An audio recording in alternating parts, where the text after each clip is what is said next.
আসসালামু আলাইকুম ওয়া রাহমাতুল্লাহ। প্রিয় বন্ধুরা, আমরা এখন আছি অভিশপ্ত ভুতুরে পুলিশ ফাঁড়িতে। ভিডিওটা সম্পূর্ণ আপনারা দেখবেন, আমার এই ভিডিওটা অবশ্যই শেয়ার করবেন।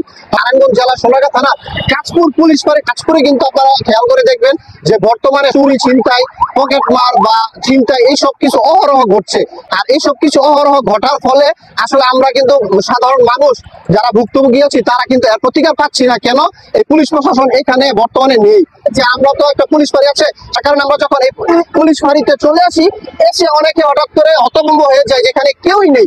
তার মানে কি ভুতুরে একটা অবস্থা, পুলিশ ফাঁড়িটা পরিত্যক্ত অথবা বর্তমানে বন্ধ একটা অবস্থায় আছে। কিন্তু এটা বন্ধ আর কতদিন থাকবে? আমাদের কাঁচপুরে এই পুলিশ ফাঁড়িটাই যদি বন্ধ থাকে তাহলে এটা তো আমাদের জন্য অভিশপ্তই। ঢাকা থেকে চট্টগ্রাম মহাসড়কে আমাদের এই কাঁচপুরে অহরহ ব্রিজের উপরে, নিচে, তারপর ইউটার্ন গুলোতে বা নিচে ফুটপাতে অনেক নৈরাজ্য হয়। আপনার শেয়ারের মাধ্যমে হয়তোবা পুলিশ প্রশাসন এই ভিডিওটা দেখবে, টনক নড়বে। এই পুলিশ ফাঁড়িটা চালু হলে আমরা কাঁচপুরবাসী সুফল পাবো। অনতি বিলম্বে আমাদের এই পুলিশ ফাঁড়িটা চালু করে দেয়।